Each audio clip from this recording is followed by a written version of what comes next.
Is it a real Kagan?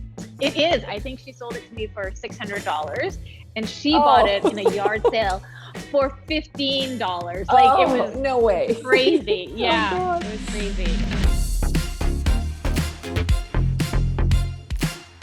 This episode of Behind the Design is brought to you by the Volvo XC60, the dynamic SUV designed around you. Hi, Namdang. Hi, how are you, Lynda? Fine. Great to Nice see to you. see you. So I wanted to talk to you today about a whole bunch of things, starting with how you Excellent. add character to your rooms on the walls. Yes. I really dislike a house that is just drywall in every room. It just is so bland. And so if I can do it, I'll add a wall treatment. And in my own house, almost every single room has a different wall treatment. And that sounds a bit like a dog's breakfast, but I think because my palette is so limited, it's either gray, beige. Why is your palette so limited? I don't know, because I'm an introvert and that's what I'm comfortable with. So I think it works in that way. And then the interest comes from obviously the texture and the difference going from room to room. Well, it certainly works for you. Well, I did this Reno 2005, and this color went up that year. It probably needs to be repainted. But yeah, it's been working for us. So this room was already paneled when we arrived here. It was their sitting room, and we turned it into a dining room. But we just painted everything this gray. Okay, I need to know what gray it is. Do you remember what gray it is? Oh my God, Can you send it to me? Lynda. Will you send it to me so I can share it with everyone? I'm thinking like Ralph Lauren elephant herd, but I can't even get that paint here anymore. So elephant tusk, maybe? No, herd. Okay. Herd. All right, yeah. I'm going to look it up. Like, I don't even know if that color exists anymore. Yeah, but we can color match it to something that does exist, because I have the old decks. Ralph Lauren elephant herd. You know what? I'm an absolute nut for this stuff. Okay, thank you. So we wanted something darker, more intimate for the dining room, but I can take you into our living room, which is a lot brighter. So this is our main hall.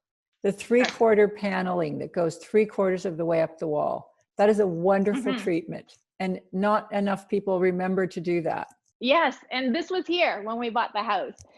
It was painted a bright yellow, but it was here. So we just repainted it. And then we did Venetian plaster on top, which is a finish that I'm crazy about. What I love about it is it's not faux. It's an actual plaster that they put on with a trowel, and then you get that beautiful depth and texture and velvety softness by really burnishing it with the trowel, with the trough. And it just has so much depth, and it's a historical material. You see it, in Europe all the time, and it's great. It hides a lot of imperfections. It was an old house. It was a perfect thing for us. Yeah, I have it in my kitchen in white, and I love it. You do? Mm-hmm. I love it. A Venetian plaster or a clay plaster? Venetian plaster. And the thing with the reason it's so good for kitchens is because it has wax in it, and that's how you get the sheen, right? And and so it's great because you can splash food. It's right beside my stove, and if the spaghetti sauce goes on the wall, out comes the sponge, and it's gone. You're kidding. It's fantastic in a kitchen. That's really good. I'll show you after. Let's continue with your tour. Yeah. Oh, yeah. So from this main hall, the other room that faces into it is our TV room. This room has always been sort of dark. So I just went with it, tried to make it cozy, and we did this very dark grass cloth in it. Yeah. Are you finding it's so back now?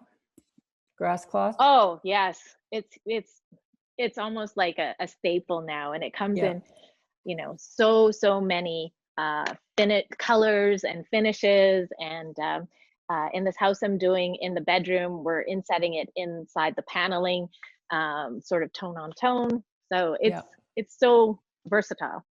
It definitely brings a feeling of nature into the room. It does. Anything that's natural like that, like the plasters. Yes, and it's sustainable because a lot of it's made with bamboo, which is sustainable. Yeah. And other wovens that we don't have to worry about, being non-sustainable. Yes. So now when you're doing a job, are you more conscious of choosing materials that are sustainable? I am. It really depends on the client, I would say, but most of the things that I'm just naturally drawn to are sustainable because they are natural materials. And they just age better. And people are always asking, what are the choices that I can make that are going to be timeless, that, 15 years down the road, I'm not going to tire of. So my house is, I guess we've been here 15 years now, so I'm still not tired of it. I want to tweak lots of things. So I think that's the way to go. Even though, like my floors in my kitchen, my countertops are all scratched up, it still looks timeless. It's different than when you have something that's fake and then it gets scratched up. It looks damaged, but when natural stone gets scratched up, it looks beautiful. So do you find yourself more drawn now to light wood than you used to be? Oh, yeah, I've been loving light wood for a long time now. And then there was this whole movement after that towards Scandinavian design and light, Yes, airy, leggy, yes, light floors, light more woods. minimal. Yeah, Yeah, teak and which I love. mid-century modern. So then you started to get this sort of blonde tones coming in. And now I'm finding Yeah, the medium tones of mid-century yes, modern cabinets. The medium yes, tones are really coming in, and I'm liking that. yes. I don't Very know if much I'm like going to go back to really dark wood again. I'm not sure. yeah, no, it would definitely wouldn't be the same sort of 90s tones where it's very, very chocolatey and espresso-y, but yeah, the mid-tones, the sort of a raw walnut looks really Yeah, beautiful to beautiful. me. Looks really nice and ages beautifully. Now I'm going to take you into the living room. And in here, I did a paper finish. So it kind of looks like stone a little bit from a distance. But what it is actually a watercolor paper that you get from an art supply store. Mm-hmm. So I had them just cut it into squares. Mm-hmm. And then I had my wallpaper guy install it. And then he just rolled on some matte, like Varathane on top to So let's be secure it. clear. You went to a art supply store. You bought Mm-hmm. watercolor paper that artists use, right? Yes, You and had it's it made cut of up. Mexican bark. Yes, Okay, and you had it cut and into squares, and you had your wallpaper yes. installer glue it on, overlapping it a little bit, right? Not he tried to match it up. It was cut Really? pretty straight. Show Yeah. us up So I was close. in We need to see this, please. okay, well now Now I'm I'm really fascinated. putting I've it to never the heard of test. this before. This is so original. Okay, let me see. So I was inspired by, the vellum paper finishes that Oh, Jean-Michel yeah. Frank used to do Yes. in the 20s, right? With like a parchment paper or something. So that's why I wanted to cut it into It's squares to fantastic. get So that then he mood. glues it, and then he puts Yeah, urethane on top to protect it. that's right. No, we just painted it a light base color below it, and it was fine. Wow. Now And so upstairs in my bedroom, I have the same treatment, and it had a darker base color, so it actually kind of comes through it a little bit more. you just invented But this. no, I'd seen paper being done that way, tobacco paper or different papers. I So I mean, thought, I'm you just could kind do of this. blown away by this. This is behind the design, all right. This is so original, and it looks so good. And running around from store to store looking for enough paper. And did your Yeah. wallpaper guy think you were like a little crazy? Oh yeah. Oh yeah. Absolutely. Yeah. But Okay. he really likes it. I called him again a few weeks later and he was like, "Oh, don't tell me it all fell off your wall." I'm like, "No, I love it so much. Do it in my bedroom, please." Oh, that's But he was a great. little bit I worried for love it. sure. And look Yeah. at the way you've set up your chairs on either side of the fireplace. Oh, yes. Actually, that took me a long time to figure out for the layout of this room. It works as, two people sitting around a fireplace, but it's also works in that corner with that seating area, or else this corner with this seating area. You can So seat a it was lot of hard to figure people. this out. How many people Yes, can you seat yes. in your living room? I don't know, when we have all our families over and stuff, like 15, 16 people Wow. easily. Because we're in here with like trays on our laps eating dinner or something because we can't seat that many people in our dining room. So when it's just But you and yeah. your husband, where do you sit? Oh, definitely right there with the newspaper in the morning. Cool. That's neat. I have Yeah. not seen that done very often. That's very original. The layout or the layout, paper? you know, usually people put 2 sofas flanking the fireplace, never with their 2 I didn't chairs have with room their for backs that. to the fireplace. That's just different.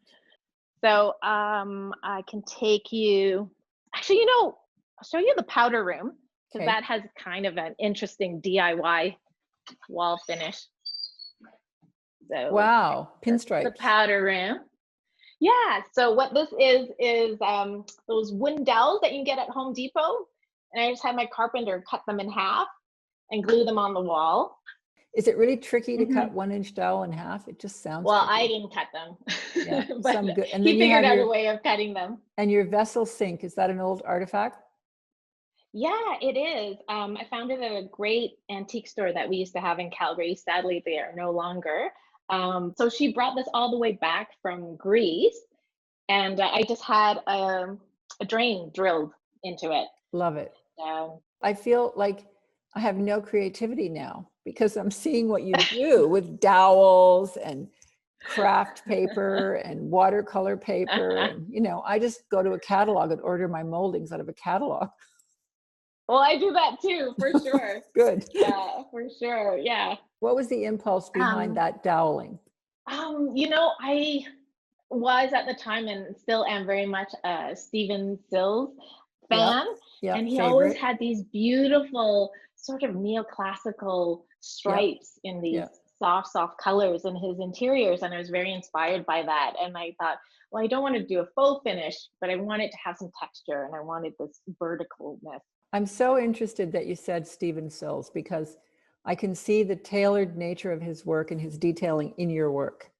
But you've taken it to the next step, huge influence, because you've layered on decorative elements that are more tribal, ethnic, tactile. You know, he's more rigid. So, but I think you've taken his work further. Oh, very sweet. Do you feel a pressure to change up your house at all? Not a pressure. It's more like excitement, or just, you know, this is what I love to do. So if you're sitting around having coffee and you come up with an idea, or you get excited about it, but no, never any pressure. So honestly, you love your house the way it is, and the only reason to change it is if you think of something better. Yes, absolutely. But I'd rather just do a new project or something. The better way of getting it out of my system. Yeah. Last time we were in this room, your husband was working at the table behind you. It's much cleaner now that we're at the office. And you had just move the camera. You had workout equipment, which I think is gone. Oh, sadly, no, it's still there. Oh, your gyms aren't open yet. No, they're not. I meant to ask you something. I wanted to talk to you about a little bit about moldings, in just classic moldings, because I brought my standard. This is the molding that I use for everybody. Seems like I've used it on every house I've ever had. Well, it's just, you know, you go to a catalog of moldings. I get mine auction at Fairbanks Lumber, or I can't remember where, but and you just pick the style that you like and hold them up on your walls. Put some tape up and see how they look. Yes. And then it just takes. That's a beautiful one, because it's so nice and chunky. It's not too skimpy. Yes. And you know, you need to worry about the proportions of your ceiling heights and your wall sizes and everything. And you need a good carpenter who will just nail them into place, and a good painter who will fill all the holes and paint them. And then it just looks like really expensive paneling. Yeah, it's amazing. It's the answer, right? Amazing. Yeah, doing a faux paneling, which is that panel molding that you showed, just it does wonders. And you just paint it all out the same color. It looks so elegant. I love it. And behind you is what looks like a mural, but I don't know if that's wallpaper. Can you tell us about that? It is. Yeah, so that's by Gracie Wallpapers out of New York, and they are custom made. You can pick from different patterns, but you send them the dimensions of your wall, and they will actually paint it to your wall. They'll send you sketches, and you approve them, and you pick a colorway and everything. So it is kind of a custom mural for your wall, but you apply it like you would a wallpaper. So that's 3 panels. And they actually paint it custom, so it's real. It's not wallpaper. It's hand painted. That's fantastic. So yeah. You sound like you spend a lot of time doing research on these new things. I do, but I think anyone who's obsessed with design does, right? You get an idea in your head, or you're trying to make it work within your budget. So you just are up all night searching and Yeah. until you find something. But some of the most clever things in your house, some of the most clever things you've shown us are things you did when you couldn't afford to do it any other way. Yeah. No, I think when you have to be creative is when you are creative, right? So, and it's funny, my friends and I joke that some mistakes you can only make with a big budget because you're not as careful or it's too easy to go overboard. But sometimes a budget, working within a budget, just makes you think more about where to create the biggest bang, and then just to be sort of calmer, more spare Right. around it. So you can't, I don't know, a budget is good. Yeah, budget's good. I'm sure your clients agree. This has been fun. Is there anything else you Thank you want so to tell us much. about wall treatments? Have you forgotten any of your favorites? Because I think you've covered off the big ones, the paneling, Yeah. the grass cloths, Yeah, the the plasters, wainscoting. the Venetian plasters.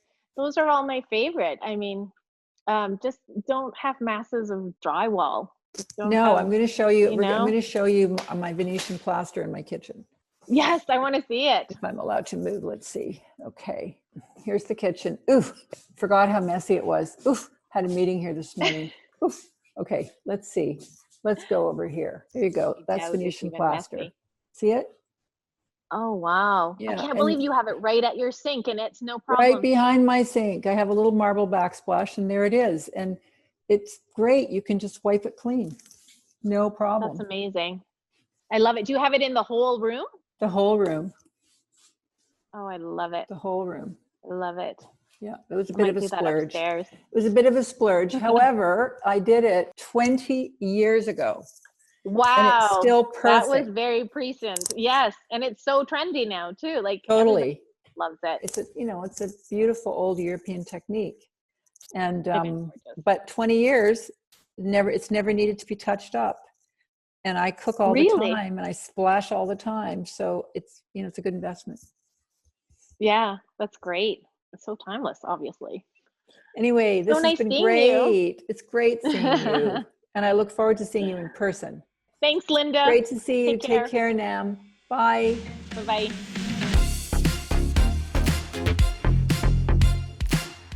This episode of Behind the Design is brought to you by the Volvo XC60, the dynamic SUV designed around you.